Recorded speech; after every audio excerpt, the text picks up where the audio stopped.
Everyone, welcome to this lecture of public administration.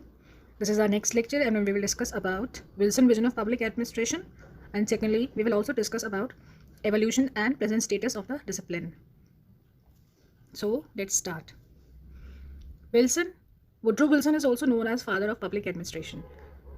So Wilson's vision of public administration is we will discuss here in detail. Public instrument that is used for the realization of goals of the government. Just societies have their political, economic, social and other systems. They have their public administration system as well.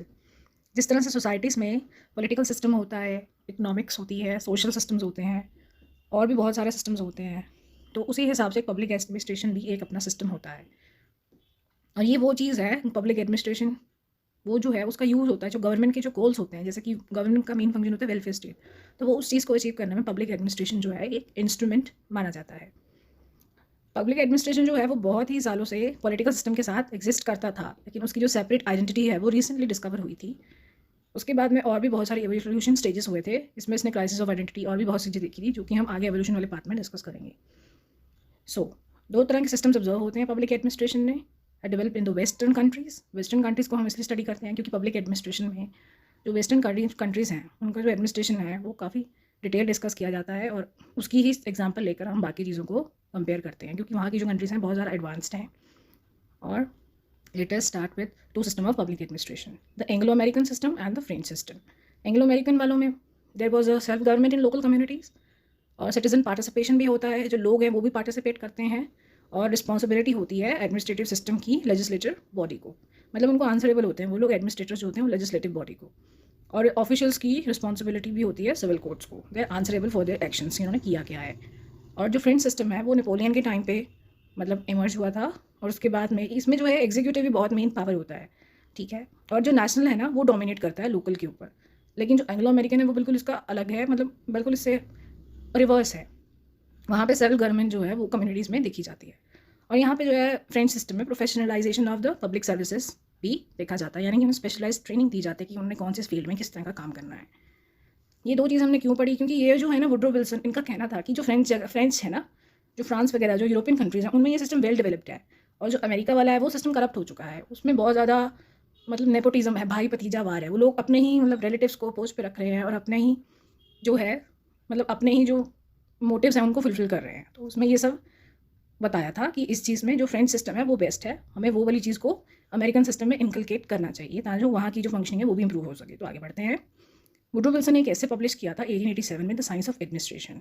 उसमें sir उन्होंने बोला था कि there should be a science of administration which straighten path of government to make its business less business like, to strengthen and purify its organisation. उन्होंने कहा था कि पूरे मतलब साइंस जो है वो एडमिनिस्ट्रेशन जो है वो एक साइंस है, और उसमें जो है गवर्नमेंट का रोल है जो वो उसको लेस बिजनेस बनाए और स्ट्रेंथन करे ऑर्गेनाइजेशन को। तो हम इसका आगे पढ़ेंगे 4 कॉन्ट्रीब्यूशन ऑफ विल्सन। 4 कॉन्ट्रीब्यूशन मतलब जो विल्सन ने 4 चीज़ें बताई हैं वो कौन सी थी। सबसे पहले इन चीज़ों को प्रॉपर्ली याद करना है, बिकॉज जो एवोल्यूशन वाले पार्ट में इस चीज़ों के साथ इंटर रिलेशन चीज़ों का बताया गया, that's why I am discussing it here. First thing is advocacy of science of administration. उन्होंने कहा था कि science is a systematic and discipline body of knowledge. Science जो है वो सिस्टमैटिक है, डिसिप्लिन बॉडी ऑफ नॉलेज है। साइंस जो है एक्सपेरिमेंट्स पे बेस्ड होती है, ठीक है। तो ये चीज़ ना मतलब प्रोसीजर सेट होते हैं कि कौन सी चीज़ कैसे करनी है, तो ये चीज़ें इसमें उन्होंने बोला था। There is a more government in European country than in American administration. उनको लगता था कि मोर गवर्नमेंट है तो अच्छा है, तो मोर वेलफेयर हो सकता है, तो वो कह रहे थे कि यूरोपियन कंट्रीज़ में मोर गवर्नमेंट है, अमेरिकन एडमिनिस्ट्रेशन में कम है। वो कहते थे कि it is harder to run a constitution than to write one. लिखना आसान है कॉन्स्टिट्यूशन, लेकिन उसको टाइम के साथ इम्प्लीमेंट करना और उसके अकॉर्डिंग कंट्री में एडमिनिस्ट्रेटिव सिस्टम को रन करना वो थोड़ा डिफिकल्ट हो जाता है। Secondly, he talked about political administration dichotomy. Dichotomy means division. He talks about politics and administration. There is a distinction between two and said administration lie outside the sphere of politics and are not political questions. He said कि administration जो है वो politics के साथ में नहीं होता, वो उसके बाहर रहता है। उसने कहा कि administration separate thing है और politics जो है वो अलग से things है। Third thing, he talked about public administration and management. Public administration and management की उन्होंने बात की है इसमें कहा है administration is a business and like business it does not involve in government. उन्होंने कहा कि एडमिनिस्ट्रेशन जो है वो बिजनेस है और वो इन्वॉल्व नहीं करेगा गवर्नमेंट को। The concern of business is administration and business is economy, efficiency and effectiveness. ये 2-3 चीज़ें जो हैं बहुत ज़्यादा इंपॉर्टेंट है। इकोनॉमी पे फोकस करेंगे, एफिशिएंसी पे फोकस करेंगे, इफेक्टिवनेस पे फोकस करेंगे, मतलब कि और यहाँ पे जो ये 3 चीज़ें 3E हैं ये बहुत ज़्यादा इंपॉर्टेंट है। रिसोर्सेज उन तक पहुँच रहे हैं, रिसोर्सेज का जो सोर्स है पहुँचने का वो प्रॉपरली उनको पहुँच रहा है। इकोनॉमी मीन्स बजट कैसा है उनके सिस्टम का, प्रोफेशनलाइजेशन भी यहाँ पे देखी जा रही है। They are trained people which is seen here. तो ये पब्लिक एडमिनिस्ट्रेशन है और वो मैनेजमेंट है। Next is comparative public administration stand different in different countries. अब हम देख रहे हैं कि यहाँ पे डेवलप कंट्रीज है, डेवलपिंग कंट्रीज हैं, थर्ड वर्ल्ड कंट्रीज आ गई। थर्ड वर्ल्ड कंट्रीज सबसे कम डेवलप्ड है, लीस्ट डेवलप्ड है, ठीक है। तो उनका एडमिनिस्ट्रेशन अलग है। अब अपना अमेरिका है, उसमें प्रेसिडेंशियल फॉर्म ऑफ गवर्नमेंट है। इंडिया है जो कि डेवलपिंग कंट्री है, उसमें यहाँ पे पार्लियामेंट्री फॉर्म ऑफ गवर्नमेंट है। और जो अमेरिका है उसमें डेवलप कंट्री है, वो प्रेसिडेंशियल फॉर्म ऑफ गवर्नमेंट है।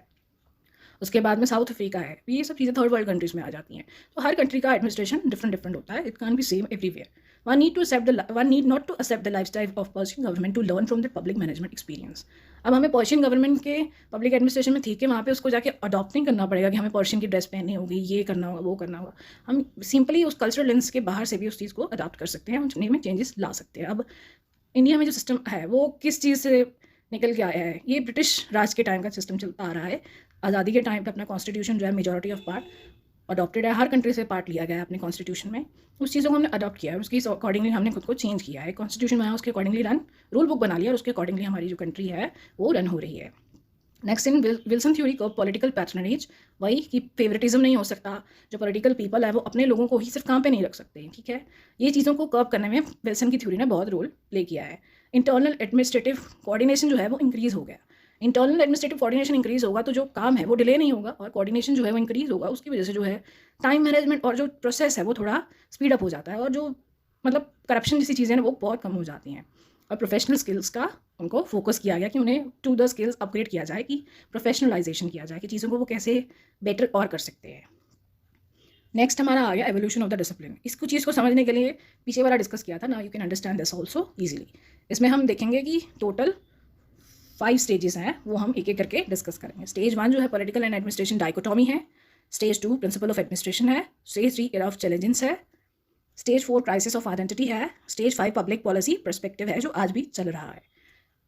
Let's start with stage 1 politics and administration dichotomy, जो 1887 से 1926 तक चला है। इसमें जो है separation of politics from administration है। एडमिनिस्ट्रेशन और पॉलिटिक्स में सेपरेशन हो गया है।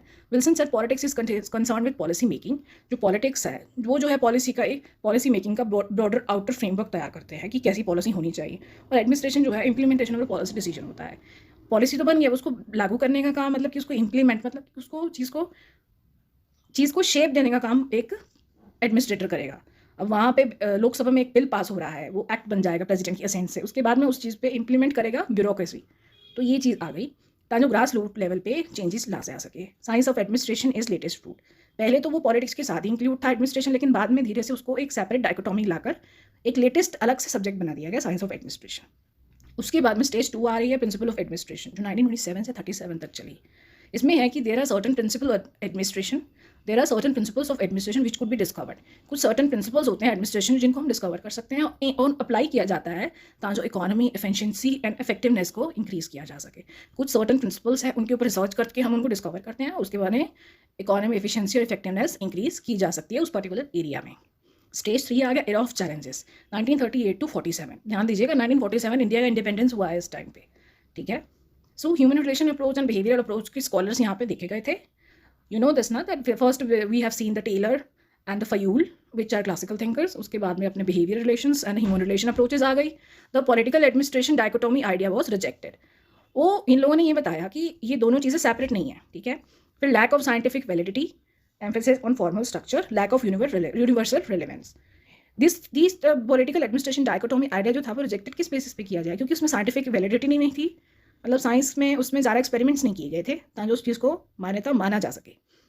और फॉर्मल स्ट्रक्चर पे ज़्यादा एम्फेसाइज किया हुआ था, जैसे रूल्स एंड रेगुलेशंस पे बहुत ज़्यादा फोकस किया हुआ था, जिसके कारण प्रॉब्लम क्रिएट हो रही थी, क्योंकि इनफॉर्मल स्ट्रक्चर और जो इनफॉर्मल चैनल है वो इसमें इंक्लूड ही नहीं किए गए। तो वो चीज़ें जो लैक कर गई, मतलब जो इंक्लूड नहीं थी, तो उसमें वो चीज़ें प्रॉब्लम क्रिएट कर रही थी। लैक ऑफ यूनिवर्सल रेलेवेंस भी स्टार्ट हो गया था, मतलब कि इन सब चीज़ों पे 3 चीज़ों पे फोकस जो था उनका स्टार्ट हो चुका था, इसलिए उस चीज़ों को उन्होंने रिजेक्ट कर दिया। Next is stage 4 crisis of identity, 1948 से 1970 तक चला है। तो जो क्राइसिस ऑफ आइडेंटिटी आ गया, पीछे देखो आपने देखा कि किस तरह से एरा ऑफ चैलेंजेस आए, मतलब कि उन्होंने बता दिया कि ये चीज़ें मतलब एक्सपेरिमेंट्स नहीं है और ये सब चीज़ें फॉर्मल स्ट्रक्चर पे ज़्यादा फोकस कर रही हैं।